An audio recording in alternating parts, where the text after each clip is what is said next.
Hey, what's up? Liron here. Today we're gonna drop everything and focus only on shapes. We're going to paint this scene by focusing on the very few, surprisingly few, shapes that can be found in it. So with that being said, let's take it to the table, get started. Now, if there was ever a simple drawing, it's this one, and especially if you want to be able to paint the simple shapes, you have to draw them simply as well. So let's see what we got here. We have the cabin itself, and again, drawing shapes. This is the top edge of the rooftop. I'm really eyeballing it because it's not as important here to get it super duper accurately, to be honest. Here is the bottom part of the snowy part of the rooftop. Here's the bottom part of the right side of the rooftop. And these are all just trees in the background, so that's essentially one shape. See, like that. We have that kind of a secondary, I don't know what you'd call it, like a pergola. Up top here. These lines are almost horizontal, just almost.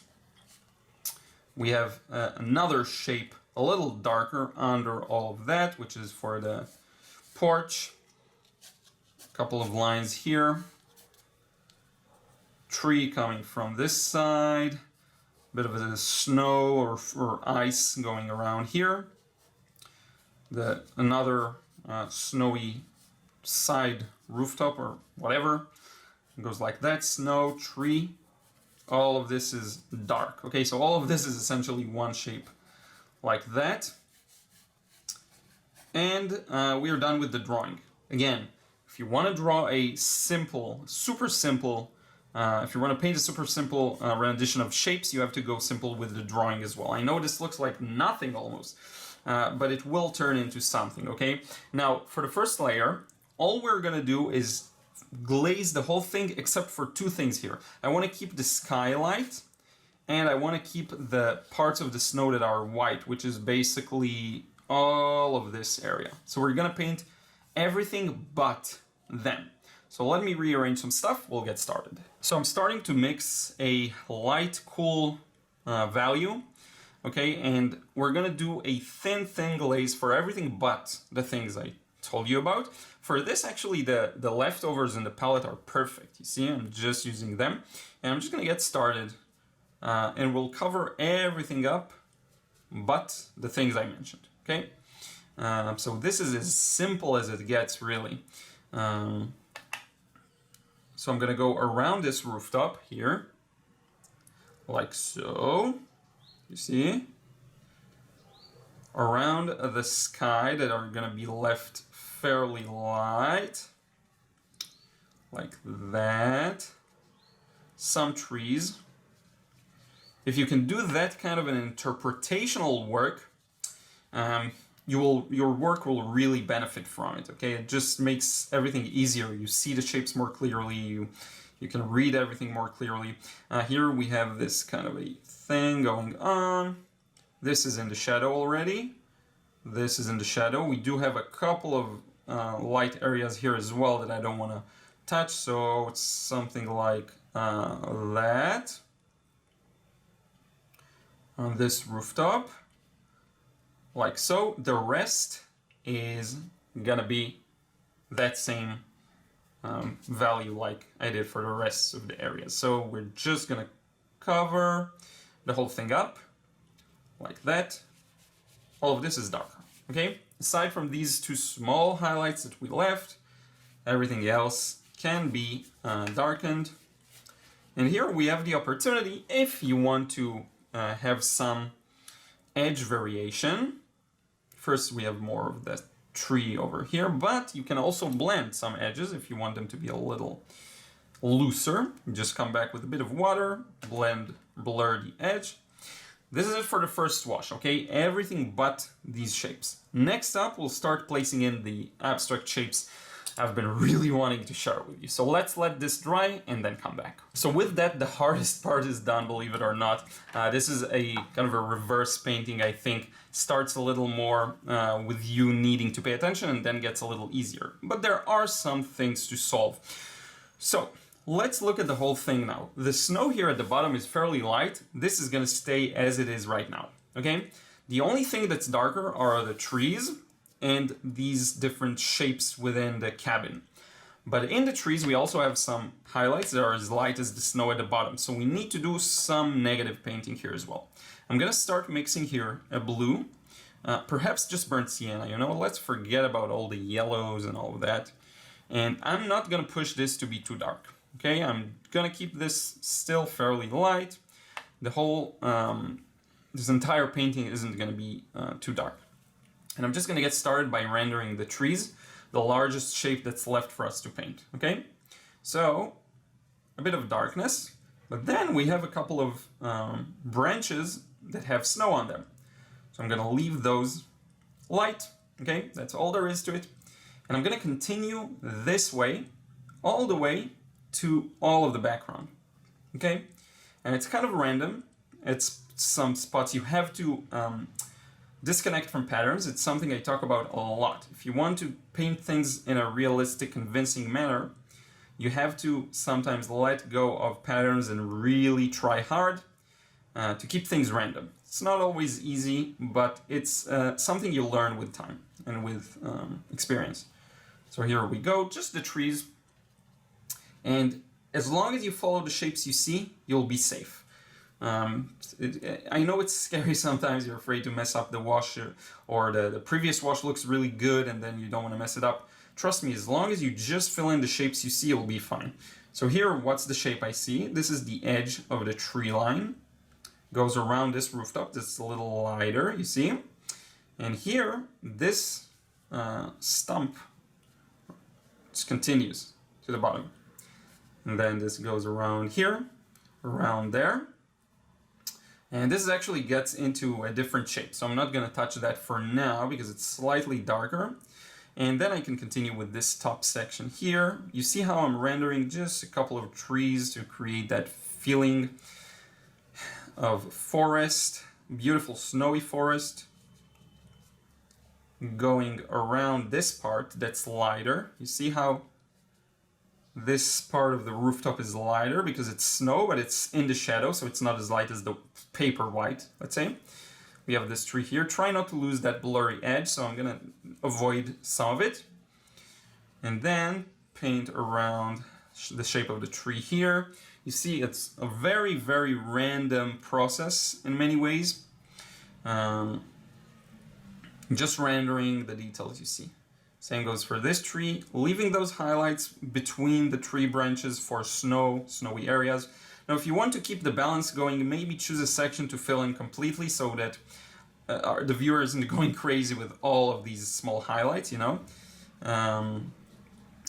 Could be a good idea. And again, the slower you work, the more you take your time, the more realistic the impression is. We're not going for that here at all, so I don't care about that one bit. I just want to show you how by focusing on the main shapes you get a very nice and interesting impression, okay? But we're not going for realism here. So that's the main shape we see, really. Other than that, it's the small shapes within the cabin. So let's get started working on those, because they're separate. So let's take some burnt sienna, get it warmer. A lot of it and French ultramarine to get this darker. Probably sepia, a lot of paints could work here, really. You know, I don't care about the color in particular. And this entire shape goes darker. There is a window. I may consider leaving it. We'll see. Honestly, I'm not sure.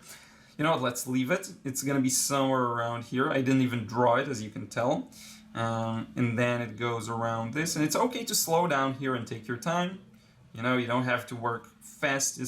You actually sometimes need to work slow. So when you do these shapes that are actually a little more important, you slow down, take your time. Okay. Let's go a little more watery here.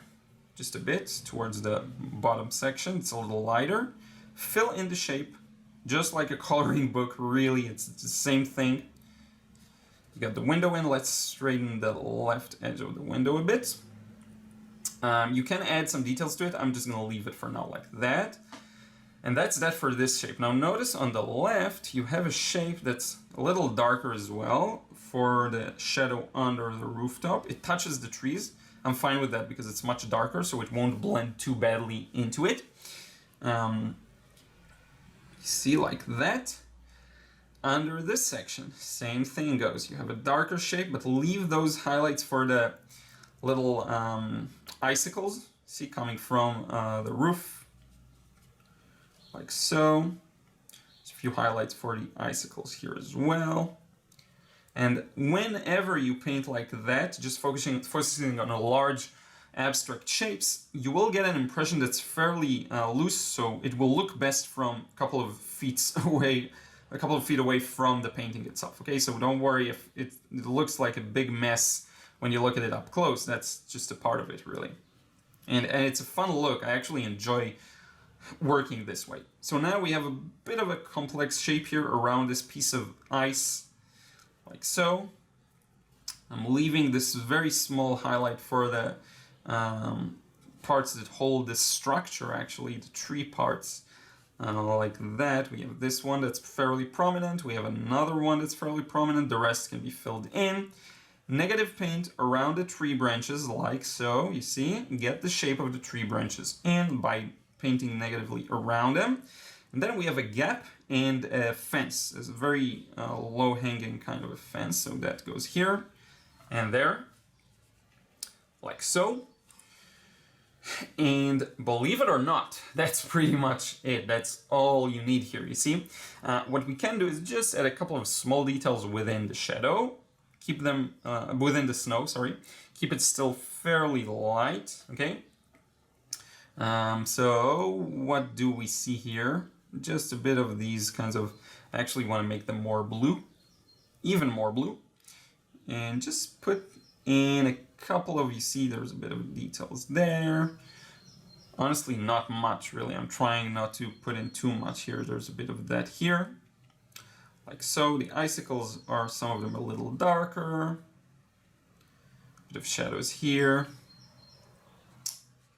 Small details here and there. But dare I say, this is pretty much done. Now, one thing that I noticed that it needs, and this should be darker, like so, and this should be darker as well. The window should be a little darker too.